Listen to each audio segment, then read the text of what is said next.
tayong, girl, Ping, kahit hanggang 500,000 tas liquidation by certification, hindi pa rin okay yon, gago.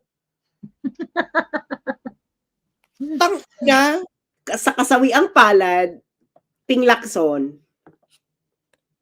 Sa kasawiang palad, Ping Lacson, ang huling itemized budget na nakalagay sa COA, senador ka pa.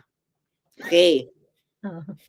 Okay, itong itanong nyo kay Ping Lacson. Nakain namin kayo, di ba? Alangan namang, bakla, malamang yung pinakain mo, hindi siya magpuproduce ng resibo. Ang magpuproduce, ikaw. Resibo yung, correct.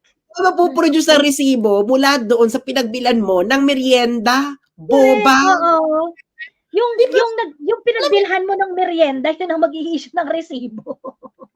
Bakit na yung problema ngayon? Lutong bahay daw kasi yung